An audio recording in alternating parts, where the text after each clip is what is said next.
नमस्कार मित्रांनो, लग्नानंतर होईलच प्रेम मालिकेच्या पुढील भागामध्ये आपल्याला आता बघायला मिळणार आहे की सुरुवातीला काव्य तिच्या IAS परीक्षेचा पेपर अगदी शांतपणे सोडत असते. तेवढ्याच काव्याच्या पोटात अचानक तीव्र वेदना सुरू होऊ लागतात.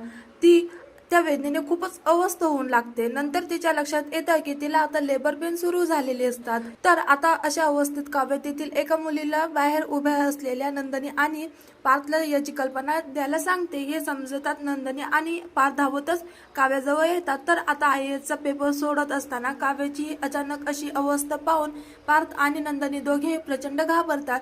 तेवढ्यातच पार्थ इमर्जन्सी ॲम्ब्युलन्स येण्यासाठी फोन लावत असतो, पण दुर्दैवाने बाहेर प्रचंड पाऊस आणि ट्रॅफिक असल्यामुळे ॲम्ब्युलन्स वेळेवर येऊ शकणार नाही असं पार्थला फोनवर समजतं. त्यामुळे आता नंदिनी जराही वेळ न लावता ताबडतोब बाकीच्या विद्यार्थ्यांच्या परीक्षेत काव्याच्या अशा अवस्थेमुळे अडथळा यायला नको म्हणून ती लगेच पार्थला सांगून काव्याला शेजारच्या रिकाम्या वर्गामध्ये न्यायला सांगते.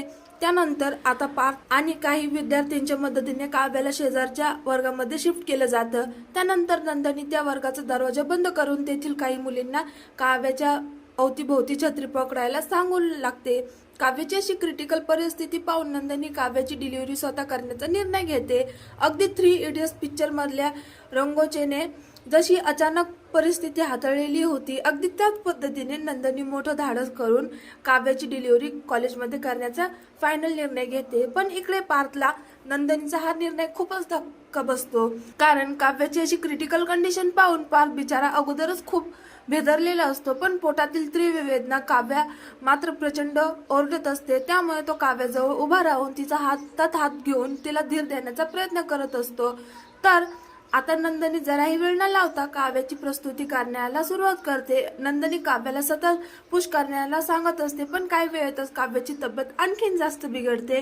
तिची वेदना आणखीनच जास्त तीव्र झाल्यामुळे त्यामुळे ती प्रचंड ओरडत असते. हे पाहून पार्थ मात्र पूर्णपणे घाम झालेला असतो आणि तेवढ्यातच अचानक दुर्दैवाने काव्याचा रक्तदाबही कमी होऊ लागतो.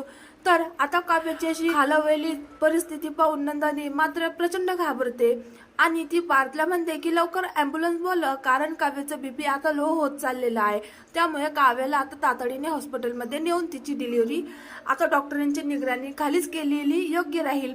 मी सुद्धा खूप प्रयत्न केले पार्थ, पण काव्याकडून बाळ पुश करण्यास कोणताच रिप्लाय मिळत नाही असं म्हणून नंदिनी आता पार्थसमोर प्रचंड रडायला लागते.